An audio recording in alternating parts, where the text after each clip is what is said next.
Thank you very much indeed for that, Ed Milliband. We've got about 15 minutes now for questions. So let's crack straight in there, and then we'll come back to there. Hello, I'm Horatio Mortimer. I'm an investor in new marine technologies, and in fact today we're putting £1 million into a tidal energy company. You talked a lot about offshore wind.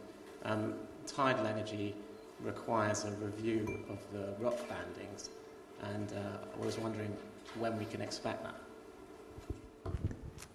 Can I just ask you a question? The rock banding issue is the thing that is making the difference. Is going to make the difference to you as to future investment, is it? Because there's a difference. There's a view about how important, whether the rock banding is the central issue now or for later. We've made the investment on the expectation that there'll be a review. Okay. All right, you want to do each one on its own. So we are doing a marine action plan in the next few weeks, I think around the time of the budget. And looking at the rock bands is something that I think we're planning on doing later on this year. My understanding of the challenge in relation to marine is that, as you know, we came along with this 22 million fund, I think, because the previous marine renewables deployment fund hadn't been used because the marine renewables that had been tested hadn't met the criteria which we'd agreed with the industry. So we came along and provided this so-called proving fund to get marine over that hurdle. We're looking at very, very hard at what is the next thing the marine needs to get off the ground. The bigger picture is, I think there's huge potential for marine in this country. I'll obviously talk to Phil Hunt, who's the Minister masterminding the Marine Action Plan, about what you've said about the importance of rock banding to and the prospects in relation to just ask what rock banding is. Oh, I'm sorry. So basically, at the moment, you get, I think it's two renewables obligation certificates. It's basically an incentive that you get for different types of renewable energy, and there's discussions within the industry about how high that band should be. So should it be double as it is at the moment, or higher than that? And it's to give an incentive to investors. Because we also talked about solar power earlier. Exactly. I'm sorry to speak in jargon. So we're looking at the issue, but I'll take back your comments. Okay. Yeah. One there. Yeah. Hi, Cameron Scott from Northumberland County Council. It's a question in relation to the... Sorry, I'll stand up so you can see me. It's a question in relation to the heat incentive scheme that's currently out for consultation. Very positive and pleased to see that it's being considered. The issue is around the retrospection. I can understand why retrospection is being proposed.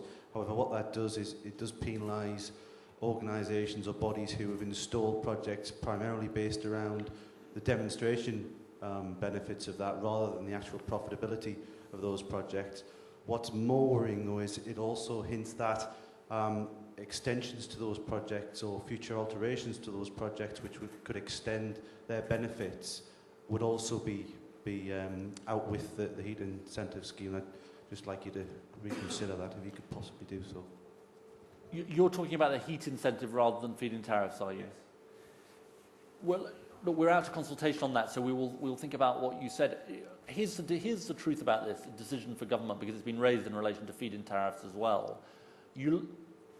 Sometimes these things are treated like they're a sort of free good. I'm not saying that you are, but we all know that consumers across the country pay for feed-in tariffs or the renewable heat incentive. The judgment I have to make, and I make with the Treasury and others, is how do we minimise the costs of this while maximising the environmental impact? So I understand the people who are thinking, if I invested early, why shouldn't I get a higher return?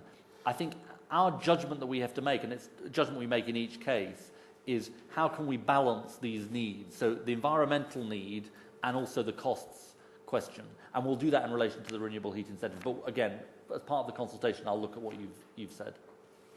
Next question. Yeah. Hi, John Friesler from Huawei Technologies.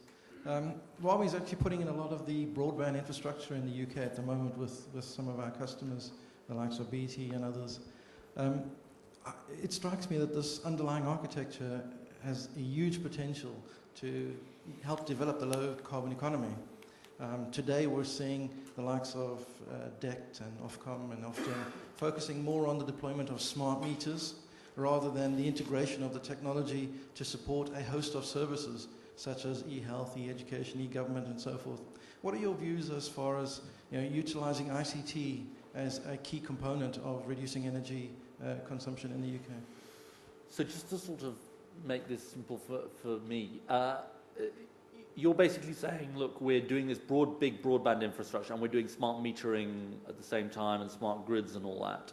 And are you saying they could be better integrated, or?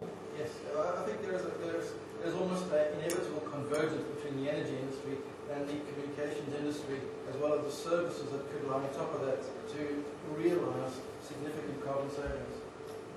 Well, it's a very interesting. It's a very interesting point that you make. I think we do have plans in relation to e-health and other things that you mention. But again, it's a suggestion I'll take back to colleagues, and we'll talk to them about those people masterminding the broadband initiatives. Because I think, just to sort of generalise your point, I think that smart metering does offer a massive opportunity.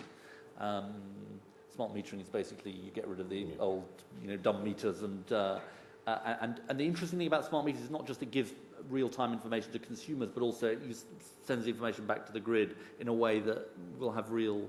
I think the point is really that it's being used, that new technology is being used competitively rather than to actually integrate a system. Would that be right? And that perhaps we need to look in that direction. Okay. Well, I will. Thank you.